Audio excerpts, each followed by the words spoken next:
अतिशीघ्र प्रधानमंत्री जी आने वाले हैं। जैसे ही प्रधानमंत्री जी आए वैसे ही हमको दोनों हाथ आ गए। प्रधानमंत्री जी आगे, जरा जोरदार तालियां बजाकर दोनों हाथ ऊपर करके तालियां बजाकर स्वागत करिए। बोलिए भारत माता की, भारत माता की, वंदे वंदे।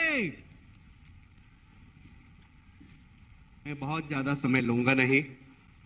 सबसे पहले बापू केशवानंद बापू जी की तपस्थली पर माननीय प्रधानमंत्री जी का हृदय से स्वागत करता हूं। आप भी एक बार फिर से जोरदार तालियां बजाकर स्वागत करें। मैं आमंत्रित करना चाहता हूं इस क्षेत्र के बहुत ही लोकप्रिय विधायक सांसद श्री विनोद भाई को। विनोद भाई आए और स्वागत भाषण दे। तालियां बजाकर विनोद भाई का भी स्वागत करें।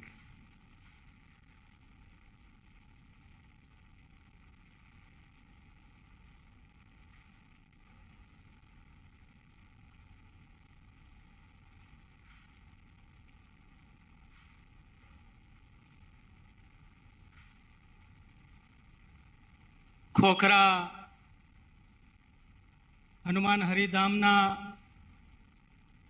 प्रांगणમાં પૂજ્ય ગુરુ સિદ્ધ અવતાર પૂજ્ય શ્રી કેશવાનંદ બાપુની તપસ્વી અને ચૈતન્ય ભૂમિ આ અવસરે વ્યાસપીઠ ઉપર विराजमान अनंत श्री विभूषित 1008 महामंडलेश्वर श्री श्री पूज्य मां कंकेश्वर देवी जी ना चरणों में कोटि कोटि वंदन।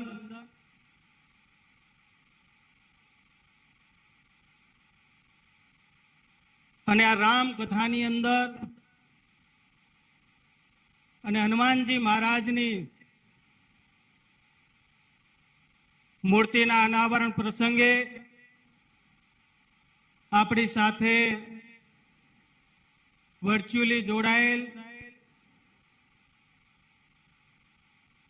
अपना सौनु गुजरातीओनु गौरव भारत माताना लाल अने विश्वना सौथी लोकप्रिय नेता एवा आदरणीय श्री नरेंद्र मोदी साहेबनु हूँ मोरबीनी जनता वती एमनो आवकार करूं छू, एमनु स्वागत करूं छू, एमने अभिनंदन करूं छू। कारण के आपणे सौ जाणीए छीए के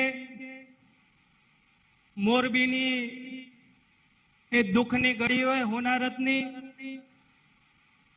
मोरबीनी ए वर्तमान समयनी अंदर चालती सुखनी घड़ी होय। आदरणीय नरेंद्र मोदी साहेब ए आपणी साथे सतत अपना सुख अने दुखनी साथे मोरबीनी जनता साथे जोड़ायेला छे।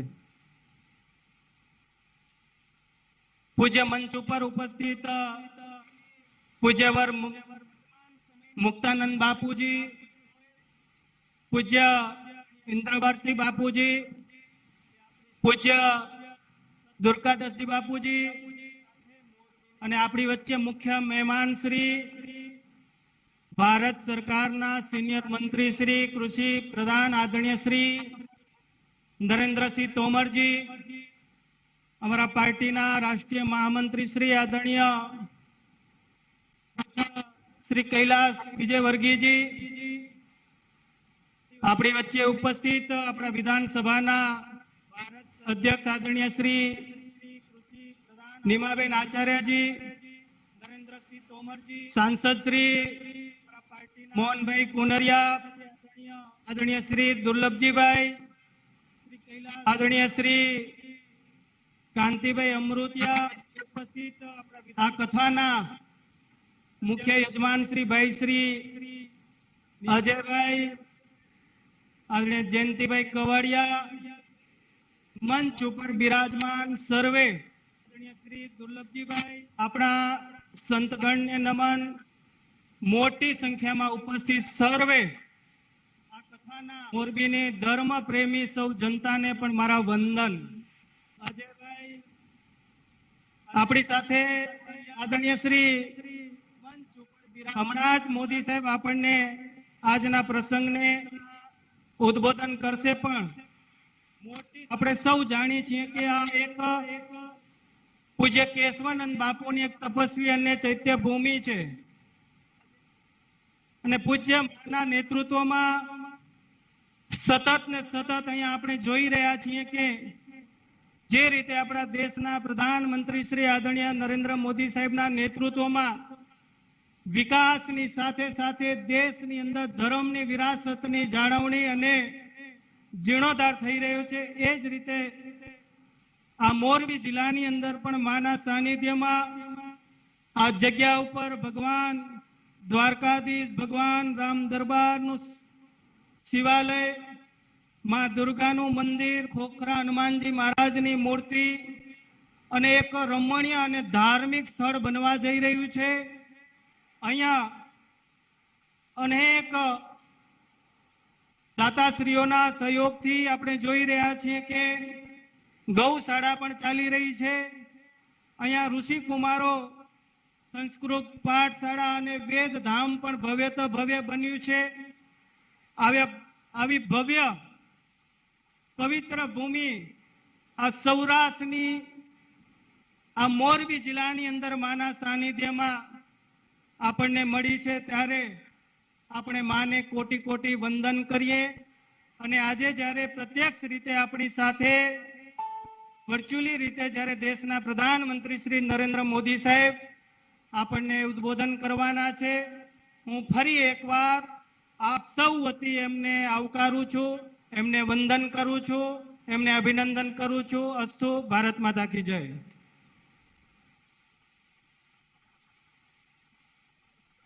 धन्यवाद विनोद भाई। अब मैं आमंत्रित करना चाहूंगा, निवेदन करना चाहूंगा अग्नि अखाड़े की प्रथम महिला महामंडलेश्वर परम पूज्य माँ के चरणों में कि वे हम सबको आशीर्वाद दे। परम पूज्य माँ कनकेश्वरी देवी जी, तालियां बजाकर आमंत्रित करिए।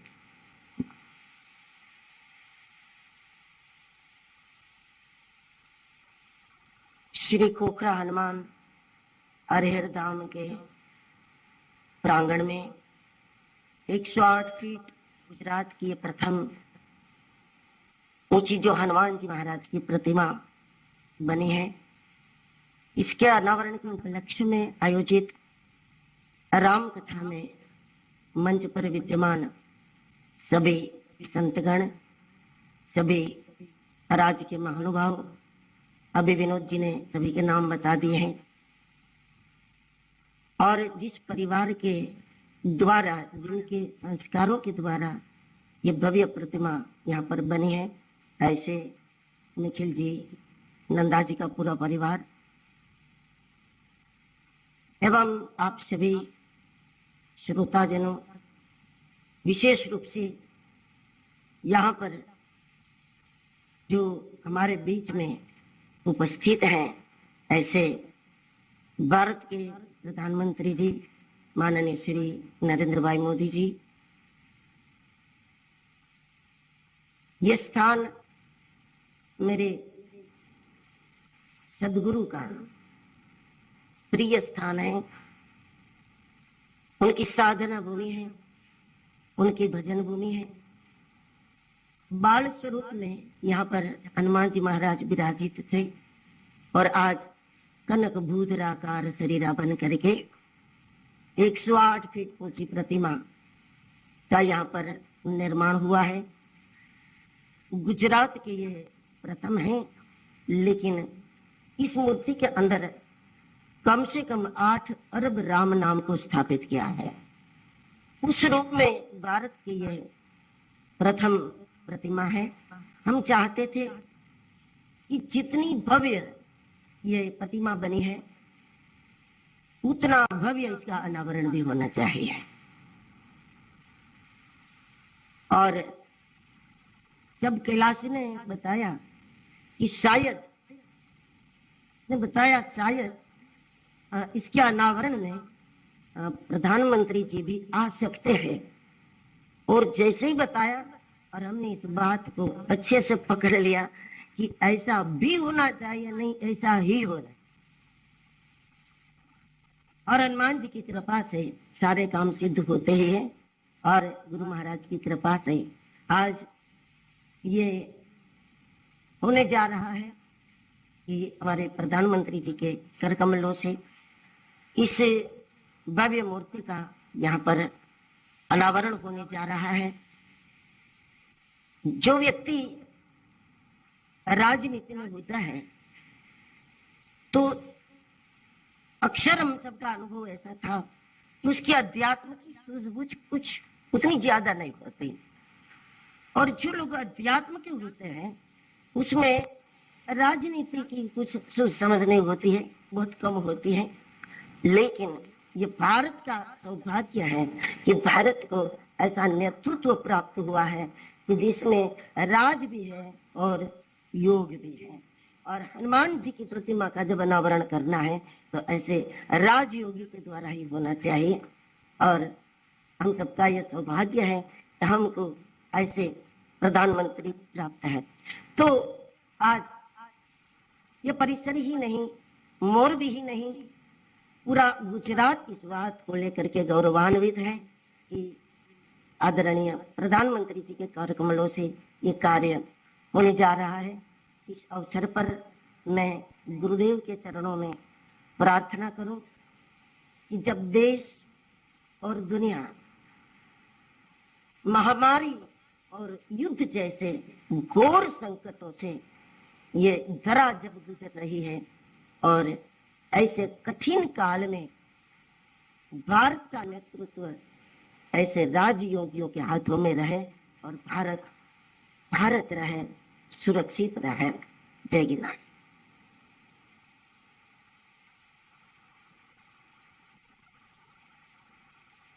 बोलिए सदगुरुदेव भगवान की, सदगुरुदेव भगवान की। धन्यवाद मातेश्वरी जी। मुझे याद आ रहा है मैं प्रधानमंत्री जी को आमंत्रित करूं अनावरण के लिए, उसके पहले एक छोटी सी घटना बताना चाहता हूं।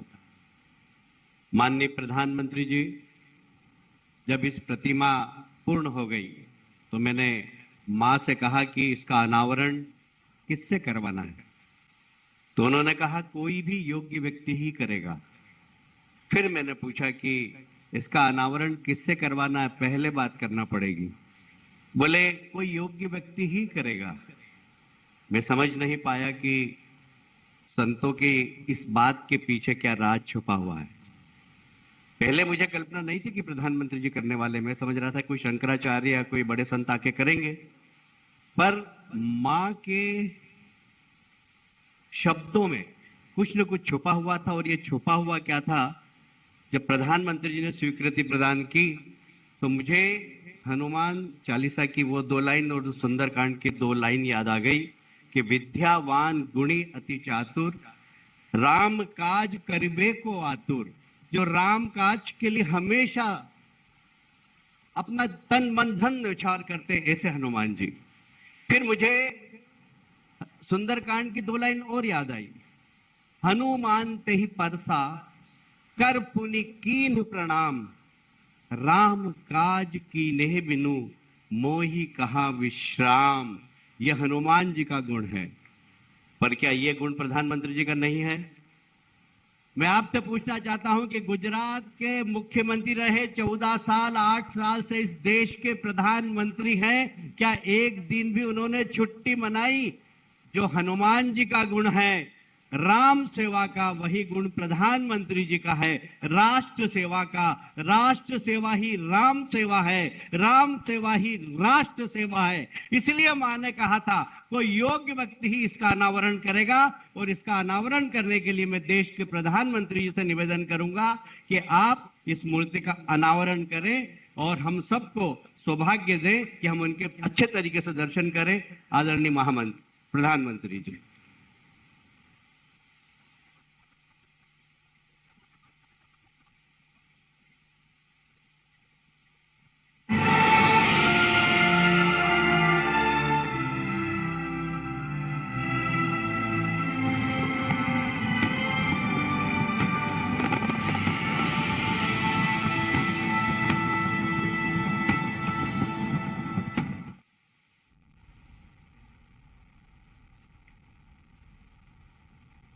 दोनों हाथ ऊपर बंद करके जरा तालियां बजाना चाहिए। और अब आप ही अपनी तालियों से देश के नहीं विश्व के सबसे लोकप्रिय नेता को आमंत्रित करें। मैं प्रधानमंत्री जी से निवेदन करूंगा कि आप हमें मार्गदर्शन दें। माननीय प्रधानमंत्री जी। नमस्कार।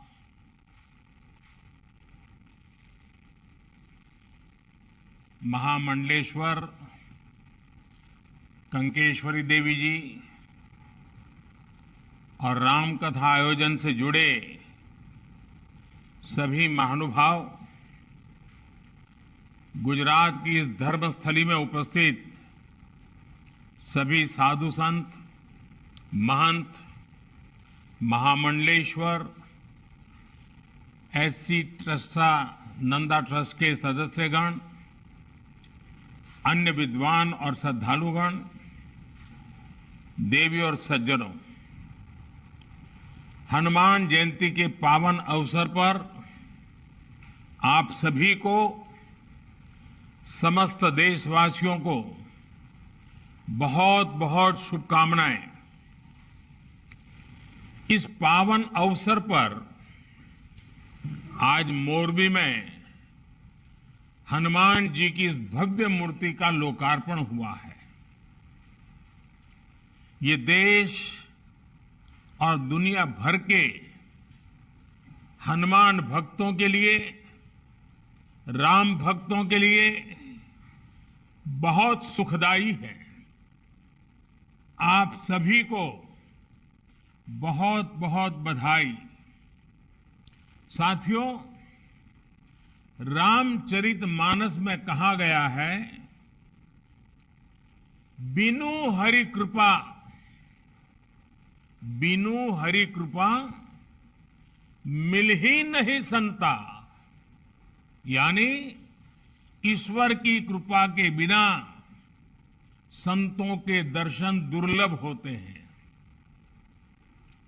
मेरा यह सौभाग्य है कि बीते कुछ दिनों के भीतर मुझे मां अंबाजी,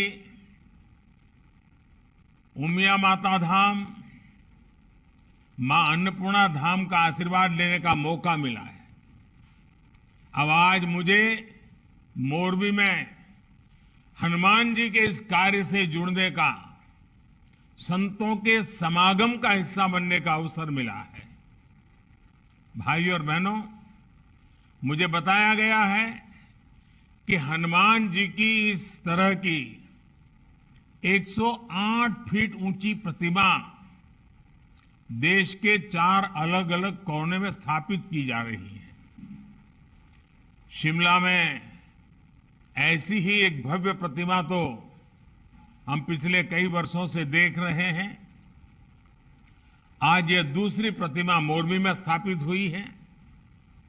2 अन्य मूर्तियों को दक्षिण में रामेश्वरम और पश्चिम बंगाल में स्थापित करने का कार्य चल रहा है, ऐसे मुझे बताया गया। साथियों, ये सिर्फ हनुमान जी की मूर्तियों की स्थापना का ही संकल्प नहीं है, बल्कि ये एक भारत श्रेष्ठ भारत के संकल्प का भी हिस्सा है। हनुमान जी अपनी भक्ति से, अपने सेवा भाव से सबको जोड़ते हैं। हर कोई हनुमान जी से प्रेरणा पाता है। हनुमान वो शक्ति और संबल है जिन्होंने समस्त वनवासी प्रजातियों और वन बंधुओं को मान और सम्मान का अधिकार दिलाया। इसलिए एक भारत श्रेष्ठ भारत के भी हनुमान जी एक अहम सूत्र है। भाइयों और बहनों, इसी प्रकार राम कथा का आयोजन भी देश के अलग अलग हिस्सों में लगातार होता रहता है। भाषा बोली जो भी हो, लेकिन राम कथा की भावना सभी को जोड़ती है। प्रभु भक्ति के साथ एकाकार करती है। यही तो भारतीय आस्था की, हमारे अध्यात्म की, हमारी संस्कृति, हमारी परंपरा की ताकत है। इसने गुलामी के मुश्किल कालखंड में भी अलग अलग हिस्सों को, अलग अलग वर्गों को जोड़ा। आजादी के राष्ट्रीय संकल्प के लिए एकजुट प्रयासों को सशक्त किया। हजारों वर्षों से बदलती स्थितियों के बावजूद भारत के अड़िग अटल रहने में हमारी सभ्यता, हमारी संस्कृति की बड़ी भूमिका रही है। भाइयों और बहनों, हमारी आस्था, हमारी संस्कृति की धारा सद्भाव की है, समभाव की है, समावेश की है। इसलिए जब बुराई पर अच्छाई को स्थापित करने की बात आई तो प्रभु राम ने सक्षम होते हुए भी, खुद से सब कुछ करने का सामर्थ्य होने के बावजूद भी उन्होंने सबका साथ लेने का, सबको जोड़ने का, समाज के हर तबके के लोगों को जोड़ने का, छोटे बड़े जीव मात्र को उनकी मदद लेने का और सबको जोड़ करके उन्होंने इस काम को संपन्न किया। और यही तो है सबका साथ सबका प्रयास। ये सबका साथ सबका प्रयास का उत्तम प्रमाण प्रभु राम की ये जीवन लीला भी है,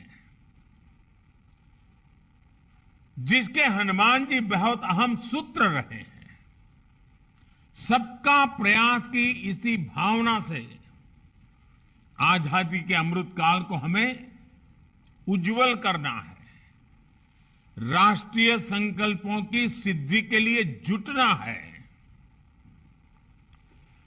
અને આજે જ્યારે મોરબીમાં કેશવાનંદ બાપુની આ તપોભૂમિ પર આપ સૌના દર્શન કરવાનો મોકો મળ્યો છે, ત્યારે તો આપણે તો સૌરાષ્ટ્રમાં દિવસમાં કદાચ 25 વાર સાંભળતા હોઈશું કે આપણી આ સૌરાષ્ટ્રની ધરતી સંતની ધરતી, સુરાની ધરતી, દાતાની ધરતી, સંત સુરા અને દાતાની આ ભૂમિ એ આપણા કાઠિયાવાડની, આપણા ગુજરાતની અને એક પ્રકારે આપણા ભારતની આગવી ઓળખ પણ છે। મારે માટે ખોખરા હનુમાન ધામ એક પ્રકારે નિજી ઘરેબાવાળી જગ્યા છે।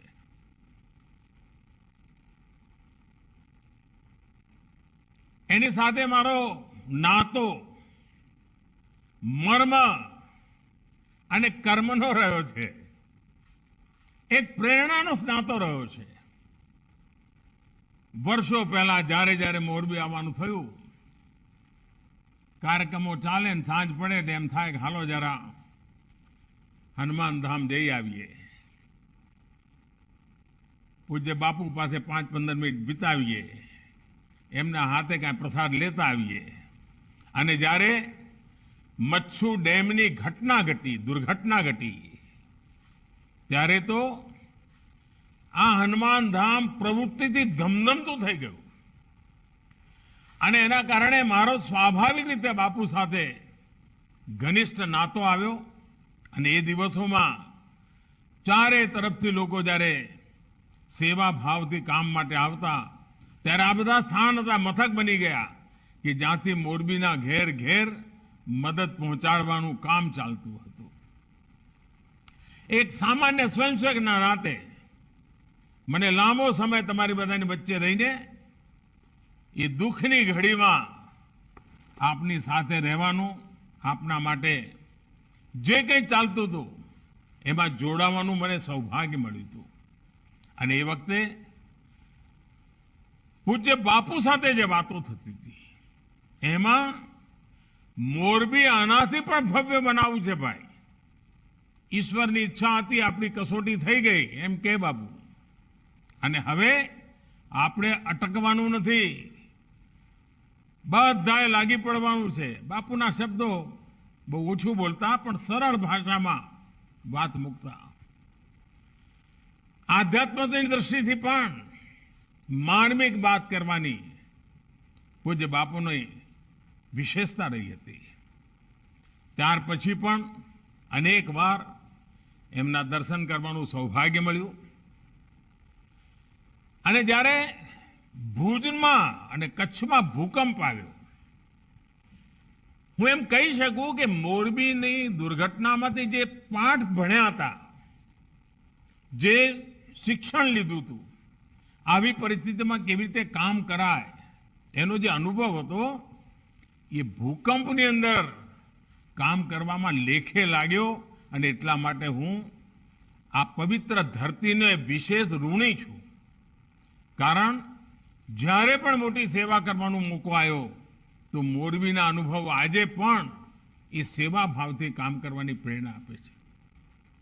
અને જેમ ભૂકંપ પછી કચ્છ ઝળહળી ઉઠ્યું છે, એવું જ આફતને અવસરમાં પલટવાની ગુજરાતીઓની જે આગવી તાકાત છે એ મોરબીએ પણ બતાવી. આજ આપે જુઓ, ચીની માટીના ઉત્પાદકો આપણા ટાઇલો બનાવવાનું કામ કહો, ઘડિયાળનું કામ કહો, તો મોરબી આવી એક ઔદ્યોગિક પ્રવૃત્તિનું પણ કેન્દ્ર બની ગયું. નહીં તો પહેલા બચ્છુ ડેમ પહેલા ચારે તરફ ઈંટોના ભઠ્ઠા સિવાય કઈ દેખાતું નહોતું.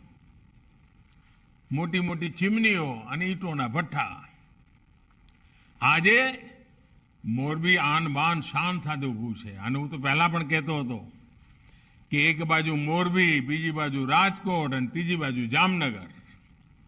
જામનગરનો બ્રાસ ઉદ્યોગ, રાજકોટનો એન્જિનિયરિંગ ઉદ્યોગ અને મોરબીનો ઘડિયાળનો ઉદ્યોગ કહો કે આપણા સિરેમિકનો ઉદ્યોગ કહો, આ ત્રણેયનો ત્રિકોણ જોઈએ તો એમ લાગે કે જાણે એક નવું મિની જાપાન આપણે ત્યાં સાકાર થઈ રહ્યું છે. અને આ વાત હું આજે જોઈ રહ્યો છું કે એક એવો સૌરાષ્ટ્રની અંદર એક એવો આ ત્રિકોણ ઊભો થયો છે. અને હવે તો એમાં કચ્છ પણ પડખે ઉભેલું કચ્છ પણ ભાગીદાર બની ગયું છે. આનો જેટલો આપણે ઉપયોગ કરીએ અને જે રીતે મોરબીમાં ઇન્ફ્રાસ્ટ્રક્ચરનો વિકાસ થયો છે, મુખ્ય રીતે બધી સાથે જોડાઈ ગયું છે. આ અર્થમાં મોરબી, જામનગર અને રાજકોટ અને આ બાજુ કચ્છ એક પ્રકારે રોજગારની નવી તકો ઊભી કરનારું એક સામર્થ્યવાન નાના ઉદ્યોગોથી ધમધમતું કેન્દ્ર બનીને ઉભર્યું છે. અને જોત જોતામાં મોરબી એક મોટા શહેરનું રૂપ લેવા માંડ્યું અને મોરબીએ પોતાની આગવી ઓળખ ઊભી કરી. આજે દુનિયાના અનેક દેશોમાં મોરબીની પ્રોડક્ટ પહોંચે છે, એના કારણે લોકોને મોરબીની ઓળખ થઈ ગઈ છે. અને આ ઓળખ આ ધરતી પર જે સંતો, મહંતો, મહાત્માઓ એને કંઈ ને કંઈ જ્યારે સાવ સામાન્ય જીવન હતું ત્યારે પણ એમણે તપ કર્યા, આપણને દિશા આપી અને એનું આ પરિણામ છે. એ પરિણામને લઈને અને આપણું ગુજરાત તો જ્યાં જુઓ ત્યાં કંઈ ને કંઈ આસ્થાનું, શ્રદ્ધાનું કામ ચાલતું જ હોય. દાતાઓની કોઈ કમી ન પડે. કોઈ પણ શુભ કામ કહીને લઈને નીકળો તો દાતાઓની આપણે ત્યાં એક પ્રકારે મોટી હરોળ ઊભી થઈ જાય અને એક પ્રકારે સ્પર્ધા થઈ જાય. અને આજે તો કાઠિયાવાડ એક પ્રકારે યાત્રાધામનું કેન્દ્ર બની ગયું છે એમ કહું તો ચાલે. કેટલા બધા, કોઈ જિલ્લો એવો બાકી નહીં હોય કે જ્યાં આગળ મહિને હજારોની તાદાદમાં લોકો બહારથી ના આવતા હોય. અને સરવાળો કરીએ તો એક પ્રકારે યાત્રા કહો યા ટુરિઝમ કહો, એણે કાઠિયાવાડની એક નવી તાકાત ઊભી કરી છે. આપણો સમુદ્ર કિનારો એ પણ હવે ગાજતો થયો છે. મને ગઈકાલે અમારા નોર્થ ઇસ્ટના ભાઈઓને મળવાનું થયું, ઉત્તર પૂર્વી રાજ્યોના ભાઈઓ. સિક્કિમ, ત્રિપુરા, મણિપુર આ બધા રાજ્યોના ભાઈઓને મળવાનું થયું. એ હમણાં ગુજરાત આવ્યા હતા બધા. અને દીકરી પરણાવવા માટેનો જેમ સાજો સામાન લઈને ભાગીદાર બને એમ શ્રી કૃષ્ણ અને રૂકમણીના લગ્નમાં રૂકમણીના પક્ષે બધા આવ્યા હતા. હવે આ ઘટના પોતાના એક તાકાત ઊભી કરે છે. અને જે ધરતી પર ભગવાન કૃષ્ણના લગ્ન થયા હતા ત્યાં માધવપુરના મેળામાં આખું નોર્થ ઇસ્ટ ઉમટી પડ્યું. પૂરબ અને પશ્ચિમની એકતાનું એક અદ્ભુત ઉદાહરણ પૂરું પાડ્યું. અને ત્યાંથી જે લોકો આવ્યા હતા એમના હસ્તશિલ્પીઓનું જે વેચાણ થયું છે એને તો નોર્થ ઇસ્ટના માટે એક આવકની મોટું સાધન ઊભું કરી દીધું છે. અને મને લાગે છે કે આ માધવપુરનો મેળો જેટલો ગુજરાતમાં પ્રસિદ્ધ થશે એના કરતાં વધારે પૂર્વોત્તર ભારતમાં થશે. આર્થિક ગતિવિધિ કેટલી બધી વધતી હોય છે. આપણે ત્યાં કચ્છમાં રણોત્સવ કર્યો. હવે રણોત્સવમાં કોઈને જવું હોય તો વાયા મોરબી જ જવું પડે. એટલે મોરબીને જતે જતે લાભ મળે. આપણા મોરબીના હાઈવેની આજુબાજુ કેટલી બધી હોટલો હવે બની ગઈ છે. કારણ કચ્છમાં કચ્છ ધમધમતું થયું તો મોરબીને પણ એનો લાભ મળતો થયો. એને વિકાસ જ્યારે થતો હોય છે અને આ પ્રકારના પાયાના વિકાસ થતા હોય છે ત્યારે એ લાંબા ગાળાની સુખાકારીનું કારણ બનતા હોય છે. લાંબા ગાળાની સુખ વ્યવસ્થાનું એક ભાગ બની જતા હોય છે. હવે આપણે ગિરનારમાં રોપવે કર્યો. આજે વડીલો પણ જેમણે જીવનમાં સપનું જોયું હોય પણ ગિરનાર ના જઈ શક્યા હોય કઠિન ચઢાઈના કારણે હવે રોપવે કર્યો તો કેટલો બધો મને બધા કહે છે કે સાહેબ 80-90 વર્ષના બધા વડીલોને લઈને એમના સંતાનો આવે છે અને જીવનમાં ધન્યતા અનુભવે છે. પણ આની સાથે સાથે શ્રદ્ધા તો છે જ પણ આવકના પણ ભરપૂર સાધનો પેદા થતા હોય છે. રોજગારી મળતી હોય છે. અને ભારતની પોતાની તાકાત એટલી મોટી છે કે આપણે કશું પણ ઉછીનું લીધા વિના ભારતના ટુરિઝમને ખૂબ વિકસાવી શકીએ એમ છીએ. એને સાચ અર્થમાં સારી રીતે પ્રસારિત કરીએ. અને એના માટેની પહેલી શરત છે જેટલા પણ આવા તીર્થક્ષેત્રો છે ને ત્યાં એવી સફાઈ હોવી જોઈએ કે લોકોને ત્યાંથી સફાઈ રાખવાનું શિક્ષણ મળવું જોઈએ. નહીં તો પહેલા આપણને ખબર છે મંદિરમાં જઈએ તો પ્રસાદના કારણે પણ એટલી બધી ત્યાં આગળ તકલીફો થતી હોય. હવે તો મેં જોયું છે કે આપણા મંદિરોમાં પ્રસાદ પણ સરસ મજાના પેકિંગમાં આપે. જ્યારે મેં કહ્યું કે ભાઈ પ્લાસ્ટિક નહીં વાપરવાનું તો મંદિરોમાં હવે પ્રસાદ પ્લાસ્ટિકમાં નથી આપતા મોટા ભાગના મંદિરો ગુજરાતમાં. એનો અર્થ એ છે કે આપણા મંદિરો પણ આપણા સંતો મહંતો એ પણ જેમ સમાજ બદલાય છે સંજોગ બદલાય છે એ સંજોગને અનુરૂપ કેવી રીતે સેવા કરવી એના માટે લગાતાર કામ કરતા હોય છે અને પરિવર્તન લાવતા હોય છે. આપણા બધાનું કામ છે કે આપણે એમાંથી કંઈક શીખીએ, આપણા જીવનમાં ઉતારીએ અને આપણા જીવનની અંદર એનો સૌથી વધારે લાભ લઈએ. આ આઝાદીના અમૃત મહોત્સવનો સમય છે. અનેક મહાપુરુષોએ દેશની આઝાદી માટે બલિદાન આપ્યા. પરંતુ એના પહેલા એક બાબત ધ્યાને રાખવા જેવી છે કે 1857 પહેલા આઝાદીની જે આખી પીઠિકા ઊભી કરી, જે આધ્યાત્મિક ચેતનાનું વાતાવરણ ઊભું કર્યું, આ દેશના સંતોએ મહંતોએ ઋષિઓએ મુનિઓએ ભક્તોએ આચાર્યોએ અને જે ભક્તિ યુગ પ્રારંભ થયો એ ભક્તિ યુગે ભારતની ચેતનાને ફરી એકવાર પ્રજ્વલિત કરી અને એમાંથી પછી આઝાદીના આંદોલનને એક નવી તાકાત મળી. આપણે ત્યાં સંત શક્તિ સાંસ્કૃતિક વિરાસત એનું પોતાનું એક સામર્થ્ય રહ્યું છે જેને હંમેશા સર્વજન હિતાય સર્વજન સુખાય સર્વજન કલ્યાણ માટે થઈને સમાજ જીવનમાં કંઈ ને કંઈ કામ કર્યું છે. અને એટલા માટે આપણા માટે તો હનુમાનજીને યાદ રાખવાનો મતલબ જ એ છે કે સેવા ભાવ, સમર્પણ ભાવ. હનુમાનજીએ આ જ શીખવાડ્યું છે. હનુમાનજીની ભક્તિ સેવા પૂર્તિના રૂપે હતી. હનુમાનજીની ભક્તિ સમર્પણના રૂપે હતી. ખાલી કર્મકાંડ વાળી ભક્તિ હનુમાનજીએ ક્યારેય નથી કરી. હનુમાનજીએ જાત ઘસીને સાહસ કરીને પરાક્રમ કરીને પોતાની સેવાની ઊંચાઈ વધારતા ગયા છે.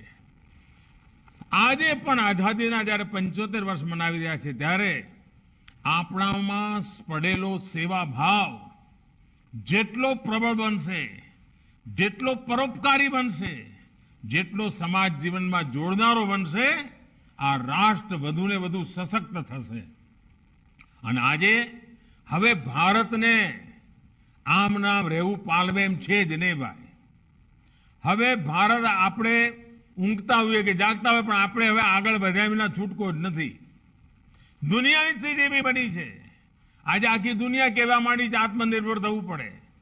હવે જ્યારે સંતોની વચ્ચે બેઠો છું તો આપણે લોકોને ના શીખવાડીએ લોકલ માટે થઈને વોકલ થાવ, વોકલ ફોર લોકલ. આ વાત લગાતાર કહેવી જોઈએ કે નહીં કહેવી જોઈએ? આપણા દેશમાં બનતું, આપણા લોકો દ્વારા બનાવેલી, આપણા મહેનતથી તૈયાર થયેલી ચીજો જ ઘરમાં વાપરીએ. એ જો વાતાવરણ બનશે, તમે વિચાર કરો કેટલા બધા લોકોને રોજગાર મળશે. બહારથી લઈ આવીએ સારું લાગે, પણ સહેજ ભલે 19 વર્ષનો ફરક હોય, પણ ભારતના માણસે બનાવેલું હોય, ભારતના પૈસેથી બનેલું હોય, ભારતના પસીનાની એમાં મહેક હોય, ભારતની ધરતીની મહેક હોય, તો એનો ગૌરવ, એનો આનંદ અનેરો હોય છે. અને તેથી આ 25 વર્ષ અમારા સંતો મહંતો બધે જ્યાં જાય ત્યાં ભારતમાં બનેલી ચીજો ખરીદવા માટેના આગ્રહી બને ને, તોય હિન્દુસ્તાનની અંદર રોજી રોટી માટે કોઈ દી તકલીફ ન પડે એવા દિવસો આપણી સામે આવી જાય. અને આપણને તો જ્યારે આપણે હનુમાનજીના વખાણ કરતા હોઈએ કે હનુમાનજી આ કર્યું, હનુમાનજી તે કર્યું, હનુમાનજી આમ કર્યું, પણ હનુમાનજી શું કે? અને એ જ આપણા જીવનની અંદર પ્રેરણા છે. હનુમાનજી કાયમ કહેતા, સૌ સબ તબ પ્રતાપ રઘુરાઈ, સૌ સબ તબ પ્રતાપ રઘુરાઈ, नाथ न कछु मोरी प्रभुताई, नाथ न कछु मोरी प्रभुताई. यानी अपने हर काम, अपनी हर सफलता का श्रेय हमेशा उन्होंने प्रभु राम को दी. उन्होंने कभी ये नहीं कहा कि मेरे कारण हुआ है, जो कुछ भी हुआ है प्रभु राम के कारण हुआ है. आज भी हिंदुस्तान जहां भी पहुंचा है, आगे जहां भी संकल्प करना चाहता है, उसका एक ही रास्ता है, हम सभी भारत के नागरिक. और वही शक्ति है. मेरे लिए तो ये 130 करोड़ मेरे देशवासी वही राम का स्वरूप है. उन्हीं के संकल्प से देश आगे बढ़ रहा है, उन्हीं के आशीर्वाद से देश आगे बढ़ रहा है. उस भाव को लेकर के हम चले. इसी भाव के साथ मैं फिर एक बार इस शुभ अवसर पर आप सबको अनेक अनेक शुभकामनाएं देता हूं. हनुमान जी के श्री चरणों में प्रणाम करता हूं. बहुत बहुत धन्यवाद.